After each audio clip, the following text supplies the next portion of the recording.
This is a First Alert Weather Special Report.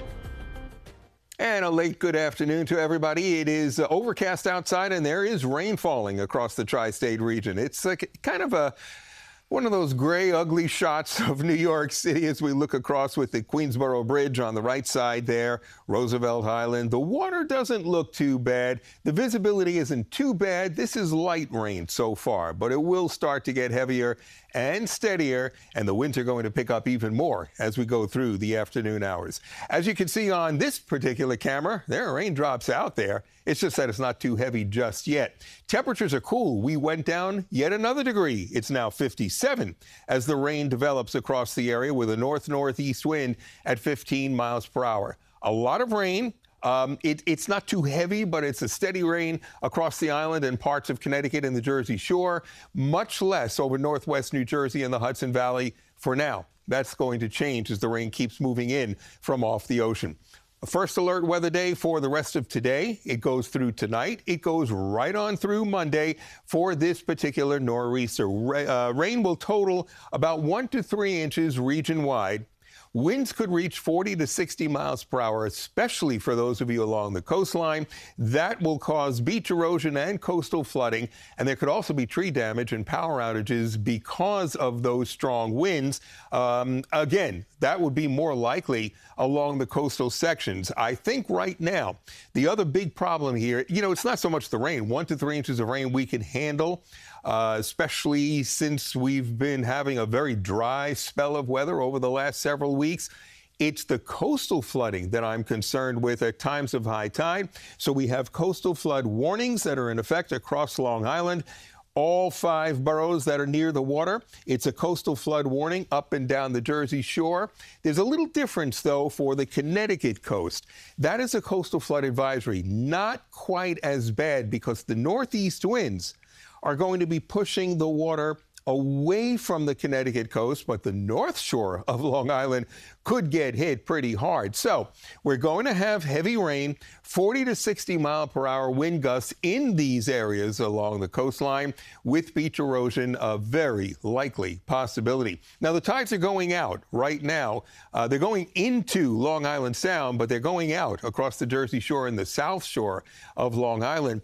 The next high tides for the Jersey Shore and the south shore of the island generally around and after midnight, and a moderate flooding possibility is in the forecast. Moderate to possibly major in a couple of locales. We have to keep an eye on that for later tonight.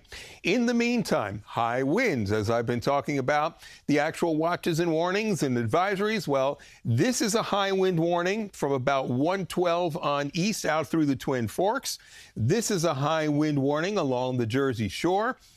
East of the Garden State Parkway, the rest of the region, this meets the criteria of a wind advisory. In other words, 20 to 30 miles per hour with gusts of 45. Still could do damage, but it's going to be a little bit stronger in the open areas the closer you are to the coastline.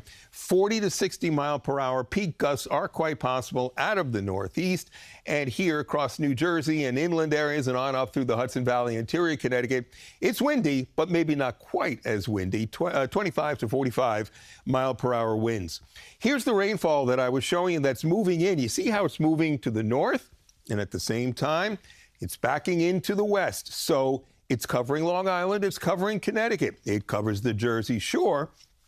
Get back into northwest sections of New Jersey and on up into the Hudson Valley. Not too much just yet. I mean, maybe a sprinkle or two showing up here or there, but it's going to take a little while. And you're not going to get the brunt of the rain anyway. The worst of the rain, as you can see here, is going to be along the coast. This is the developing nor'easter. It's still down south of the Outer Banks of the Carolinas. Probably will move on up the coast to about New Jersey. And then we're still indecisive as to where it's going to go after that. Does it head on out to sea? Does it loop around? Does it stall and just weaken? Well, on Futurecast, you see one batch of rainfall that makes its way through. It's going to come back in during the night tonight. And this is why we think Monday's now a big problem, too, not just today. So you've got your rain across the island, moving in across the rest of the region one more time. This next round comes in around and after midnight. This is 5 a.m. in the morning. There are scattered areas of moderate rainfall there, and you see how the trajectory just takes it in off the water right through the day tomorrow. This is new. This is pretty heavy right here.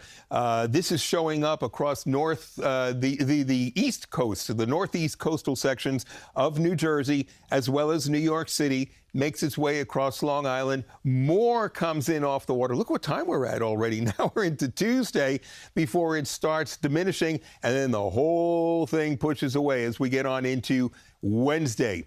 These are the latest rainfall amounts, highest amounts Long Island, Jersey Shore, exactly as we've been talking. You're still going to get doused across inland areas, but maybe not quite as much. This is not going to be one of those where the rivers rise rapidly and we get flash flooding. This is more of a flooding in poor drainage areas type thing, a ponding of the water on some of the roads that can't handle that kind of water. But I think the flooding of the coastline from the tidal flooding, the saltwater inundation, and the wind are going to be the bigger problem. So the first alert forecast remains in effect right through into Monday. You've got 61, 64 for Tuesday, and then from Wednesday on, right on through the end of the upcoming week, we've got much quieter weather there. Temperatures will be basically in the 60s and no more threat of rain. So be very weather aware. It's going to be very challenging for this evening, as well as later tonight and into your Monday morning. No school, I know, but for those of you that'll have to work, it is going to be a challenging morning. So we will begin at 4 a.m. with Tony, Mary, and Chris will be with you through tomorrow morning, and that starts once again at 4 a.m. We will have continuing coverage as well as we go through the afternoon. At the top of the hour, we'll see you again at about 5.